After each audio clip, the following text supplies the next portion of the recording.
ಮುರ್ಮು ರತ್ನಾಕರ ಗೌತಮದ ಹಿಮಾಲಯ ಕಿರೀಟಿನಿ ಬ್ರಹ್ಮರಾಜ ನಾಟ್ಯ ಒಂದೇ ಭಾರತ ಮಾತ್ರ. ವೇದಿಕೆ ಮೇಲೆ ಆಸೀನರಾಗಿರ್ತಕ್ಕಂತಹ ಎಲ್ಲ ಗಣ್ಯರಿಗೂ, ವೇದಿಕೆ ಮುಂಭಾಗದಲ್ಲಿ ಆಸೀನರಾಗಿರ್ತಕ್ಕಂಥ ಎಲ್ಲ ನನ್ನ ಗುರುವೃಂದಕ್ಕೂ ಹಾಗೂ ಅವರಿವರೆನ್ನದೇ ಹಿರಿಯರಿಂದ ಹಿಡಿದು ಕಿರಿಯರ ಪಾದ ಕಮಲಗಳಿಗೆ ನನ್ನ ಹಣೆಯಚ್ಚಿ ನಮಸ್ಕರಿಸ್ತಾ, ನನ್ನ ಹೆಸರು ಆಯಿಷಾ ತಾಂಬೋಳಿ. ನಾನು BSc ಫಸ್ಟ್ ಇಯರ್ನಲ್ಲಿ ಓದ್ತಾ ಇದ್ದೀನಿ.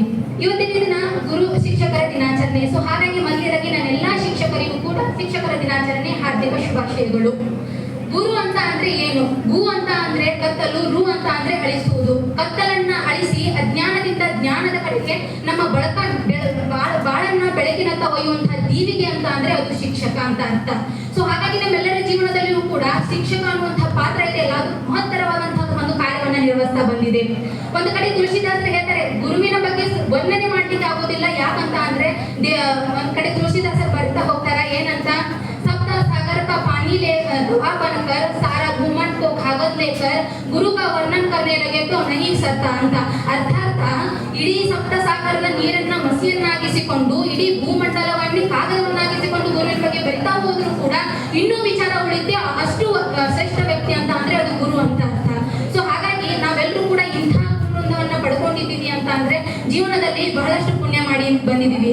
ಒಂದು ತಂದೆ, ಒಬ್ಬ ತಾಯಿ ಏನ್ ಮಾಡ್ತಾಳ, ಒಂದು ಮಗು ಹುಟ್ಟು ಅಂತ ಅಂದ್ರೆ ಆತನಿಗೆ ಬೆರಳು ಹಿಡಿದು ಸಮಾಜದಲ್ಲಿ ನಡೆಯುವುದನ್ನ ಕಲಿಸ್ತಾರ ಹೊರತಾಗಿ ಎಲ್ಲಿ ನಡಿಬೇಕು ಅಂತ ಹೇಳ್ಕೊಡೋದಿಲ್ಲ. ಆದ್ರೆ ಒಬ್ಬ ಗುರು ಆದಂತವನು ನೀನೇನು ನಡೆಯೋದಕ್ಕೆ ಕಲಿತಪ್ಪ, ಆದ್ರೆ ಎಲ್ಲಿ ಹೋಗ್ಬೇಕು, ಯಾವ ದಾರಿಯಲ್ಲಿ ಬದುಕಬೇಕು, ನೀನು ಎಲ್ಲಿ ತಲುಪಬೇಕು ಅನ್ನೋದನ್ನ ನಮಗೆ ಯಾರಾದ್ರೂ ಹೇಳ್ಕೊಡ್ತಾ ಇದ್ದಾರೆ ಅಂತ ಅಂದ್ರೆ ಅದು ಗುರುವಿನ ಮಹತ್ವದಿಂದ ಮಾತ್ರ ಅನ್ನೋದನ್ನ ನಾವು ಪ್ರತಿಯೊಬ್ಬರು ಕೂಡ ತಲೆಯಲ್ಲಿ ಇಟ್ಕೊಳ್ಬೇಕು. ಜಗತ್ತಿನ ಇತಿಹಾಸ ಪುಟಗಳನ್ನ ತೆಗಿತಾ ಹೋದ್ರೆ ಅನೇಕ ಸಾಧಕರ ಪಟ್ಟಿ ನಮ್ಮ ಎದುರು ಬರ್ತಾ ಇದೆ ಇವತ್ತು. ಆ ಸಾಧಕರ ಹಿಂದೆ ಇರ್ತಕ್ಕಂಥವ್ರು ಯಾರು ಅನ್ನೋದನ್ನ ನೋಡ್ತಾ ಹೋದ್ರೆ ಅವರು ಪರಮ ಗುರುಗಳು, ಪರಮ ಶಿಷ್ಯರಾದಂತಹ ಒಬ್ಬ ಶ್ರೇಷ್ಠ ಶಿಷ್ಯರು ಇವತ್ತಿನ ಜಗತ್ತಿನಲ್ಲಿ ಕಾಣ್ತಾ ಬರ್ತೀವಿ. ಶ್ರೇಷ್ಠ ದೊರೆಯಾದಂತಹ ಒಂದು ಛತ್ರಪತಿ ಶಿವಾಜಿ ಮಹಾರಾಜರು ಒಂದು ಕಥೆ ಹೇಳ್ತಾ ಹೋದ್ರೆ ಅವರು ಕೂಡ ಒಬ್ಬ ಗುರುವಿನ ಅತ್ಯಂತ ಶ್ರೇಷ್ಠ ಭಕ್ತರು. ಯಾರು? ಛತ್ರಪತಿ ಶಿವಾಜಿ ಮಹಾರಾಜರು. ಒಮ್ಮೆ ಹೀಗೆ ಆಸನದಲ್ಲಿ ಕೂತ್ಕೊಂಡು ಛತ್ರಪತಿ ಶಿವಾಜಿ ಮಹಾರಾಜರು ಯೋಚನೆ ಮಾಡ್ತಾ ಇದ್ರಂತೆ, ಗುರುವನ್ನ ನೋಡಿ ಬಹಳಷ್ಟು ದಿನ ಆಯ್ತಲ್ಲಪ್ಪ ಅಂತ. ಅಂದ ತಕ್ಷಣನೇ ಸಮರ್ಥ ರಾಮದಾಸರು ಬಾಗಿಲು ತರ್ತಾರೆ, ಭವತಿ ಭಿಕ್ಷಾಂದೇಯಿ ಅಂತ. ಛತ್ರಪತಿ ಶಿವಾಜಿ ಮಹಾರಾಜರಿಗೆ ಗೊತ್ತಾಗುತ್ತೆ, ಹೌದಪ್ಪ ಸಮರ್ಥ ರಾಮದಾಸರು ಬಂದಿದ್ದಾರೆ ಅಂತ. ಅಂದ ತಕ್ಷಣ ಧಾವಿಸಿ ಹೋಗಿ ಬಾಗಿಲ ಹತ್ರ ಹೋಗಿ ಬಾಗಿಲನ್ನ ತೆಗಿತಾರೆ. ಆಗ ಸಮರ್ಥ ರಾಮದಾಸರು ಎದುರು ನಿಂತಿದ್ರು.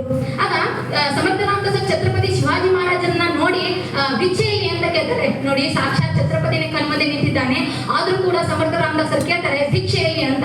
ಆಗ ಅಂದ ತಕ್ಷಣ ಛತ್ರಪತಿ ಶಿವಾಜಿ ಮಹಾರಾಜರಿಗೆ ಆಶ್ಚರ್ಯ ಆಗುತ್ತೆ. ಒಳಗೆ ಹೋಗ್ತಾರೆ, ಒಂದು ತಾಳಿಗರಿ ಮೇಲೆ ಏನೋ ಬರೀತಾರೆ. ಬರೆದು ಸಮರ್ಥ ರಾಮದಾಸರ ಜೋಳಿಗೆ ತಂದು ಹಾಕ್ತಾರೆ. ಸಮರ್ಥ ರಾಮದಾಸರ ಜೋಳಿಗೆಯಿಂದ ಅದನ್ನ ತೆಗೆದು ನೋಡ್ತಾರೆ. ಈಗ ಇಡೀ ಸಾಮ್ರಾಜ್ಯವೇ ಅವರ ಕೈಯಲ್ಲಿದೆ. ಅಂದ್ರೆ ಇಡೀ ಛತ್ರಪತಿ ಶಿವಾಜಿ ಮಹಾರಾಜರು ಸಾಮ್ರಾಜ್ಯವನ್ನ ಸಮರ್ಥ ರಾಮದಾಸರ ಹೆಸರಿಗೆ ಬರೆದು ಆ ಜೋಳಿಗೆಗೆ ತಂದದನ್ನ ಹಾಕಿರ್ತಾರೆ.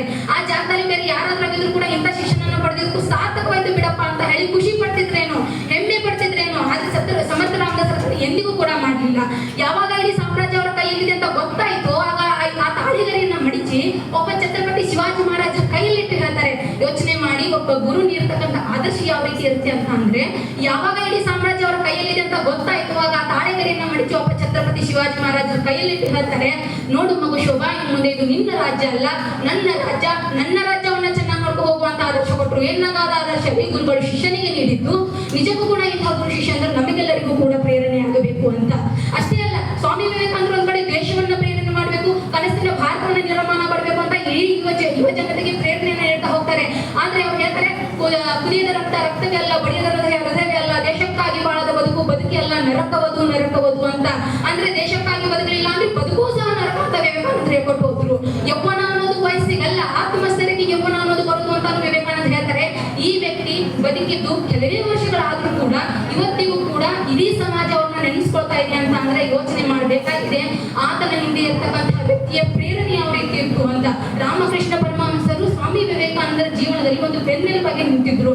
ಅದೇ ರೀತಿ ಇವತ್ತಿನ ನಾವು ಇಷ್ಟಿರ್ಬೇಕಾದ್ರೆ ಇಲ್ಲಿವರೆಗೂ ಬೆಳೆದಿದ್ದೀವಿ ಅಂತ ಅಂದ್ರೆ ಪ್ರತಿಯೊಬ್ಬ ಶಿಕ್ಷಕ ಜೀವನದಲ್ಲೂ ಕೂಡ ಬಹಳಷ್ಟು ಒಂದು ಮಹತ್ವಪೂರ್ಣವಾದಂತಹ ಕಾರ್ಯವನ್ನ ನಿರ್ವಹಿಸ್ತಾ ಇದ್ದಾನೆ.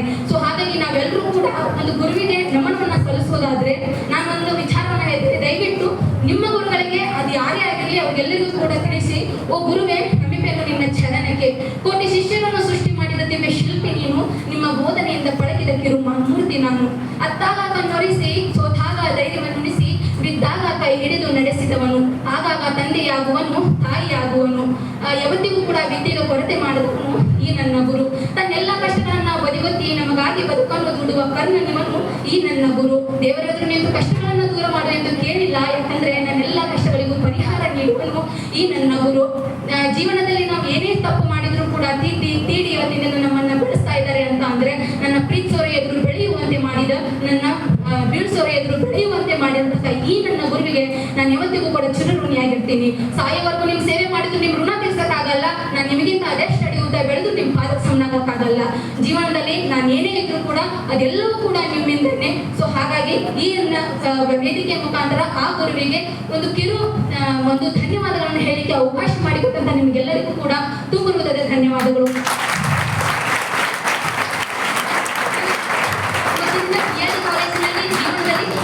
ಕಾಲೇಜ್ ಅಂತ ಅಂದ್ರೆ ಆಕಾಶದ ಎತ್ತರಕ್ಕೆ ಹಾರ್ತಾ ಇದೆ ಅಂತ ಅಂದ್ರೆ ಅದಕ್ಕೆ ಮೂಲ ಕಾರಣ ಯಾರು ಅಂತ ಅಂದ್ರೆ ಇಲ್ಲಿರ್ತಕ್ಕಂಥ ಶಿಕ್ಷಕರು. ಇವ್ರು ಏನಾದ್ರೂ ಇದಿರ್ಲಿಲ್ಲ ಅಂತ ಅಂದ್ರೆ ಇವತ್ತಿನ ಆ ಜಾಗದಲ್ಲಿ ನೀವು ಇರ್ತಿರ್ಲಿಲ್ಲ, ಇಲ್ಲಿ ನಾನು ಮಾತಾಡ್ಲಿಕ್ಕೂ ಸಾಧ್ಯ ಆಗ್ತಾ ಇರ್ಲಿಲ್ಲ.